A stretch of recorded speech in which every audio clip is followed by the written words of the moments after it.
I want to tell a story that happened when I was 16, something that still unsettles me to this day. I've grown up a lot since then, and while I've processed most of what happened, there are moments where it comes back to me in full clarity, and I still don't quite know how to feel about it. At the time, I was just a teenage girl from Russia, small, pale, quiet. People often told me I looked younger than my age. I wasn't naive exactly, but I was inexperienced, especially when it came to men, especially older ones. I had no reason to question people's intentions back then. I took most things at face value. That summer, my family took a vacation to Turkey. We stayed in a beach resort, the kind with long white buildings, palm trees, buffets, and staff always smiling. I love sports, so I was immediately drawn to the volleyball court on the beach. It felt like a safe place, fun and social. That's where I met him. His name was Ibrahim. He was 19, one of the resort's activity staff. A volleyball trainer, tanned, muscular, and overly confident in a way I couldn't name yet. I remember after one of the first games, he came over and spoke to me in Russian. It caught me off guard, and I found it sort of funny that a Turkish guy was speaking my language so fluently. "What's your name?" he asked. "How old are you?" 16, I answered honestly. "Wow, you're little," he replied, smiling. At the time, I brushed it off. I didn't really understand why that comment made me a little uncomfortable. I chalked it up to awkward translation or a cultural difference. I didn't have much experience with boys, and certainly none with older ones. The next day, I showed up for volleyball again. After the game, he came up and asked for my number. I hesitated for a second, but convinced myself it was harmless. Maybe he just wanted someone to talk to. I thought, maybe this will be good practice for my English. He asked if I wanted to meet that night. After his shift ended, I said yes. At 10 p.m. we met on the beach. The moonlight lit up the sand, and there was a breeze off the sea. It felt kind of cinematic. At first, our conversation was light, about language, sports, school. He was impressed that I could speak English. I remember feeling a little proud of that, but slowly things started to feel off. He took my hand without asking, turning it over in his much larger one. "You have such a small, warm hand," he said. "I like it." My heart sank a little. His tone was low, too smooth. He kept holding my hand even when I gently tried to pull away. On the walk back, he asked how many boyfriends I had. I told him I'd never had one. "No kisses either?" he asked, eyebrows raised, and when I said no, he smirked, like he'd just learned something amusing or useful. At the hotel entrance, he tried to hug me, then leaned in, clearly aiming for a kiss on the cheek. I pulled away, laughing awkwardly, unsure of how to react. I didn't want to be rude, didn't want to cause a scene, but something inside me felt heavy, uneasy. After that night, I started avoiding him. He kept texting me, calling me sweet and beautiful, asking why I wasn't replying. Every time I went to the volleyball court, he took his shirt off. I know how that sounds. Maybe it's normal at a beach, but it started to feel like a performance, like he was trying to show me something, like he wanted me to look. Eventually, I stopped going altogether. I thought that would be the end of it. It wasn't. He started showing up in unexpected places, on the path by the pool, near the lobby, even at the terrace restaurant where I ate with my family. He wasn't our waiter, but he'd appear anyway, standing a little too close, smiling in a way that felt off. Once I was sitting alone reading by the pool. He came up behind me. "Why do you always look so tense and sharp?" he asked. I mumbled something like, "I'm fine." "You just look so cute to me," he said softly. "I really want to kiss you." I froze. I didn't know how to respond. He was older, stronger, and we were in a place where I didn't feel like anyone would take me seriously if I said I was scared. What would I even say? The volleyball coach smiled at me. At night, I started having panic attacks. I couldn't relax. I was constantly scanning the hotel grounds, afraid he'd appear around any corner. I didn't tell my parents at first. I thought maybe I was overreacting. After all, everyone says flirting happens on vacation, right? My friends had told me just that at the beginning. "It's just a holiday romance," they said. "Let yourself enjoy it." I think they thought I was lucky, this tall, confident guy paying attention to me. But even they eventually saw the red flags. They stopped telling me it was cute. They started to worry too. Eventually, I blocked his number. I avoided the places where he might be. I counted the days until we left. I never told him goodbye. To this day, I don't know what his intentions really were. Maybe he thought he was being romantic. Maybe he was used to girls saying yes, but all I know is this: I was 16, I was scared, and he didn't stop, even when it was clear I didn't want him near me. He made me feel like I was prey. What hurts most is how long it took me to realize it wasn't my fault, that I didn't owe him a smile or a kiss or a response, that he didn't get to decide what kind of story this would be. If I learned anything from that trip, it's this: trust your instincts. And no, it's not a compliment when a man sees you as small and helpless.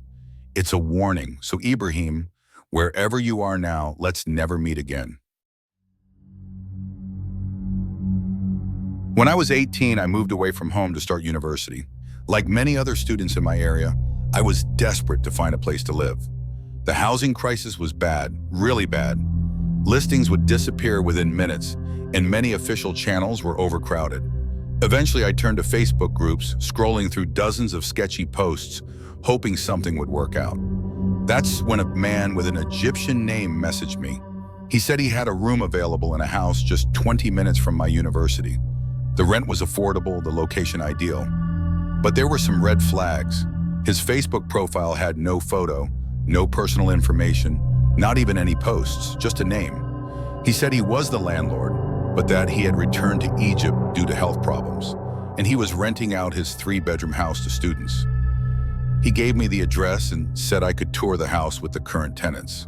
When I arrived, a young man, who he said was his son, greeted me at the door and showed me around. The house was neat, nothing out of the ordinary. 3 bedrooms, shared kitchen and bathroom. The tenants who were leaving seemed polite, but when I asked why they were moving out, one of them paused and said, "The landlord's kind of a weird guy." I should have asked more questions, but I didn't. I was exhausted while I'm searching, the rent was reasonable, and I didn't have time to be picky, so I signed the contract over email. I never saw the son again. He mailed me the keys the next week, and just like that, I moved in. At first, everything seemed fine. The other tenants were students like me, chill, mostly kept to themselves. But almost immediately, the landlord started messaging me on WhatsApp. "I hope we can be friends," he wrote on my first day. "I feel very lonely back in Egypt." It was odd. I kept things polite but distant, told him I was busy with school. That didn't stop him. Sometimes he'd call 10 times in one day. If I didn't answer, he'd message, "Why aren't you picking up? I need someone to talk to." I ignored most of it. I kept paying my rent on time and tried to focus on university. But a few weeks in, the messages changed. One day I got a text that said, "I noticed you have a heater and an air fryer on your desk. Please don't use them." I stared at the message, frozen. My room was locked. My blinds were always shut. I had never spoken to him about what appliances I owned, yet he described them exactly, where they were placed, how they looked. Another time he said, "Why do you have 2 laptops? That's a bit strange, Versam." He wasn't guessing. He knew. That's when the panic started to creep in. If this man was supposedly in Egypt, how could he see inside my locked room? I asked my housemates. They were just as confused. They hadn't received any messages from the landlord beyond rent confirmations. When I asked to check their phones, they showed me nothing strange, just generic replies. I started wondering if they were lying, so I tested whether their keys could unlock my door. They couldn't, and they were gone most of the day anyway. Still, the messages kept coming. He even tried charging me an extra $150 one month, claiming I was using my air fryer too much. How could he know that? I never used it outside my room. I started experimenting. I'd place random objects on my desk, an umbrella, a pair of sunglasses, a book open to a specific page. I wouldn't mention it to anyone. A few days later, he would comment on them in chilling detail. "Interesting book choice. Are you expecting rain? Haha. Sunglasses in the winter? That's cute." I felt like I couldn't breathe. My safe space, my private room, was it even private? I began tearing through the room looking for a hidden camera, for anything out of place, but found nothing. Then one day during a lecture, my phone started vibrating repeatedly. Unknown numbers. call after call. I finally picked up. A voice, low and calm, said, "You should come home now." It sounded like him. I wasn't sure, but I felt it was him. I left class early and rushed home. What I saw made my blood run cold. All the trash I had thrown out earlier that morning, crumpled papers, snack wrappers, tissues, was now scattered in a disgusting pile directly outside my bedroom door. No other room was touched, just mine. That night, I hardly slept. My heart beat so hard it hurt. My phone buzzed again and again with messages, but I refused to open them. It went on like this for months. I tried to live my life normally, go to lectures, hang out with classmates, study, but I never felt safe. I'd rush home and scan the room for changes. I started dressing in a corner away from direct view. I stopped using my air fryer altogether. I avoided eye contact with my housemates. I didn't know who I could trust. Eventually, I found a new place. It was smaller, pricier, but it felt safe. I moved out quietly, without warning him. I filed a restraining order. I never looked back. To this day, I still don't know how he knew what was inside my room. There were no obvious signs of cameras or microphones. Some friends think he had installed hidden surveillance. Others believe one of the tenants was secretly feeding him information. But nothing ever added up. The doors were locked, the windows sealed. No one came in or out. What terrifies me most is the possibility that I'll never know the truth. All I know is that a man I never met in person made me feel more watched, more invaded, more hunted than anyone ever had. So if you're out there reading this, you, the landlord who never left Egypt but somehow knew everything about my life, let's never meet, ever.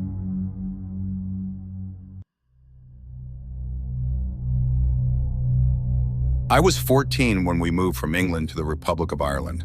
My dad had accepted a new job in Dublin, and instead of staying in the city, my parents, ever the romantics, decided to buy a cottage in the countryside. At first, we were living up in the northwest, but after about a year, we relocated to the Irish Midlands.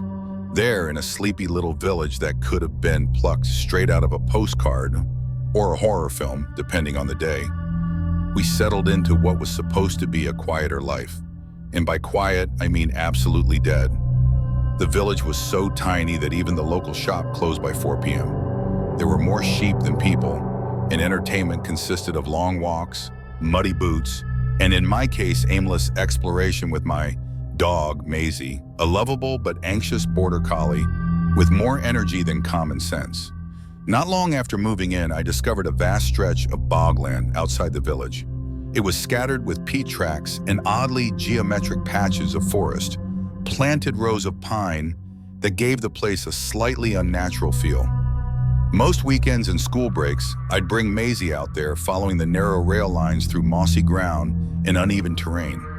It was peaceful in a lonely sort of way, but after several months of sore feet and blisters the size of pound coins, I stopped going. I can't even remember making the conscious decision.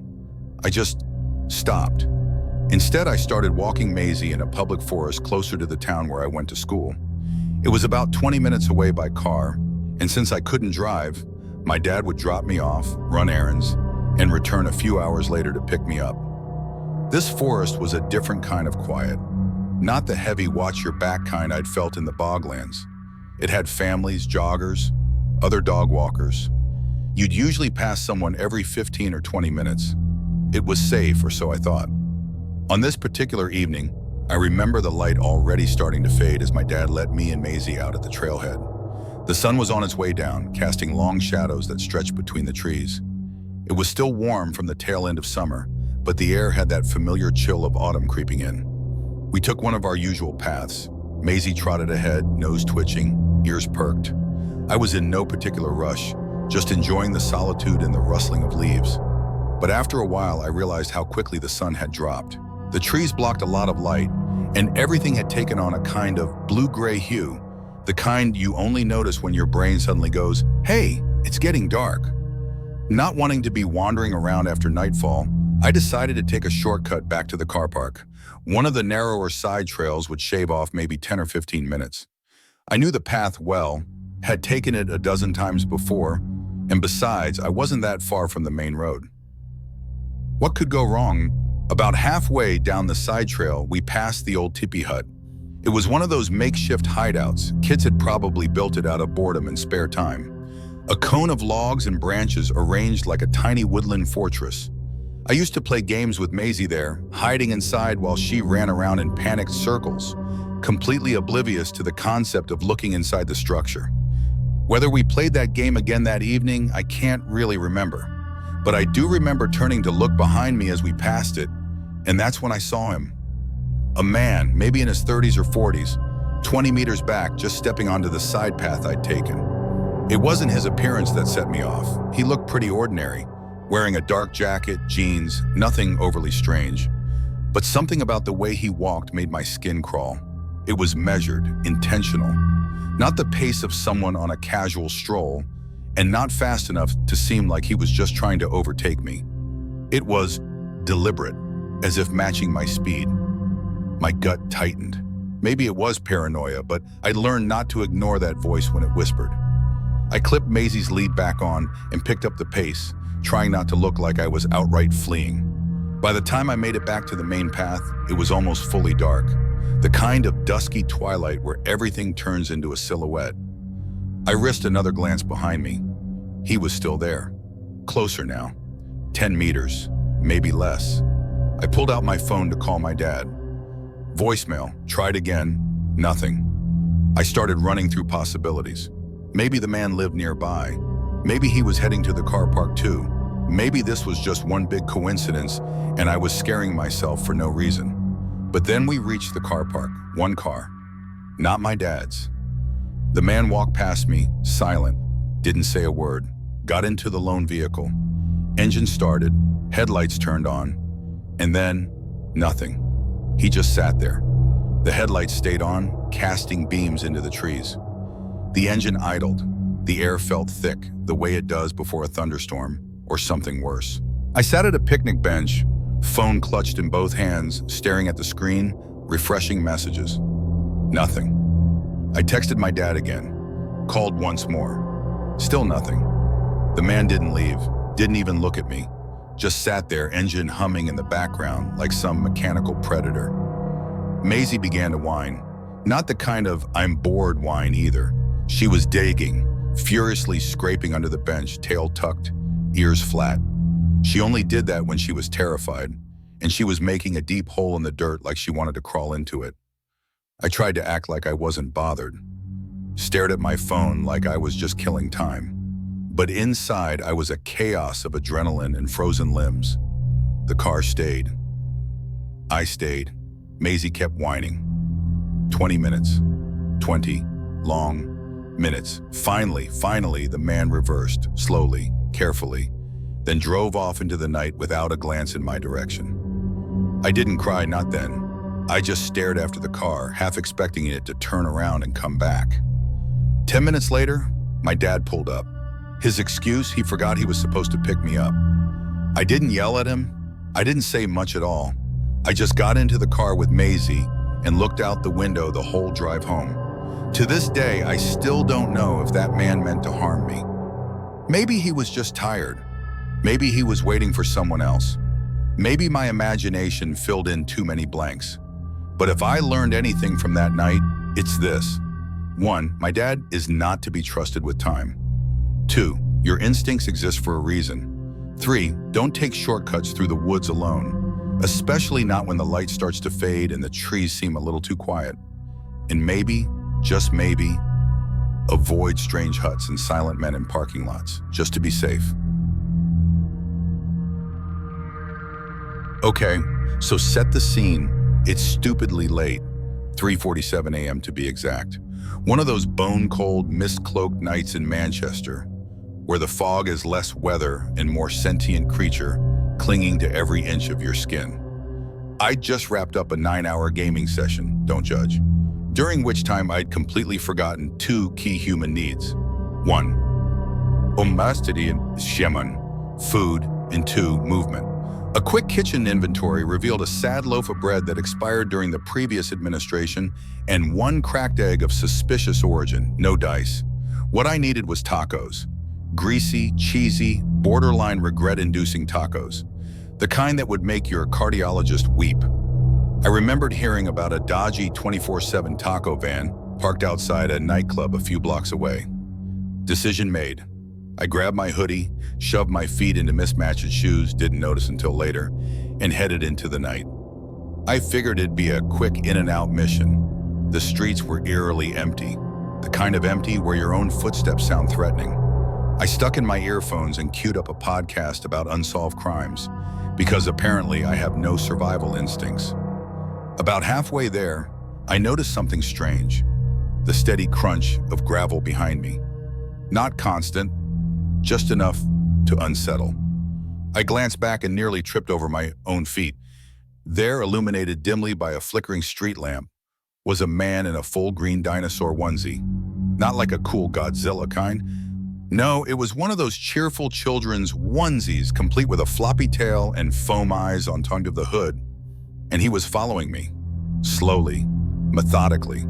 No phone, no bag, just a dead-eyed stare and oddly quiet footsteps. I did what any London transplant city dweller does when confronted with public weirdness. Ignored it. Maybe he was just walking home from a costume party. Maybe he was drunk. Maybe he was a cosplayer with zero concept of personal space. I sped up slightly. So did he. Now I was properly spooked. The taco truck was still 3 blocks away, and now I had a 6-foot reptile tailgating me. I ducked into a side street, hoping to lose him. That was mistake number 1. It was darker, narrower, and infinitely creepier. I turned back to check. He was still there. Same pace, same silence. Panic was creeping in now. My ears were buzzing. I yanked out my earbuds and shoved my phone into my coat pocket. My brain started preparing for fight or flight mode, while also bizarrely fixating on the fact that I never texted my roommate where I was going. Great. If I vanished, my last known activity would be leaving the flat in socks and Crocs to get tacos. Not exactly a dignified epitaph. Then he spoke. It was low, almost apologetic. "Hey, you got any food?" I turned fully, keeping my distance. His voice was oddly calm, like he wasn't aware of how utterly terrifying he looked. I shook my head, trying to keep my own voice from trembling. "Nah, man, just heading to grab something now." He looked at me for a second longer, then nodded slowly. "Cool, I'm really hungry." My heart was thumping like a war drum. I didn't know if this was a setup, if he was trying to soften me up, if someone else was about to jump out of a shadow with a knife or a crowbar.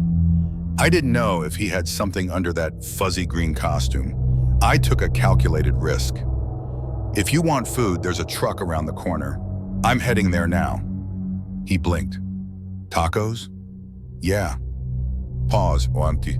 He gave me this long, unreadable look, then turned, just turned, and ambled off in the opposite direction, tail flapping behind him. I stood there for a second, paralyzed. Then, because apparently I decided tonight was just going to keep escalating, I turned and sprinted to the main road. No side alleys, no shortcuts, just me, my thudding heart, and the desire to live another day. I reached the taco van still high on adrenaline and ordered the first thing I saw on the menu. Ate half of it in 5 bites, standing in a pool of harsh fluorescent light like it was a sanctuary. And then came the walk home. This time, phone buried in my pocket. No headphones, every rustle and footstep scrutinized. I stayed under the streetlights, even if it meant zigzagging the pavement like a lunatic. Every shadow looked like a costume. Every movement looked like the tail of a dinosaur onesie. Nothing happened. No second encounter. No jump scare. But I didn't relax until I'd locked the door behind me and stood in the kitchen with the light on, staring at my half-eaten taco like it was a war trophy. So yeah, hungry dude in a dinosaur onesie, 3:47 a.m., asking for food. Let's also not meet again.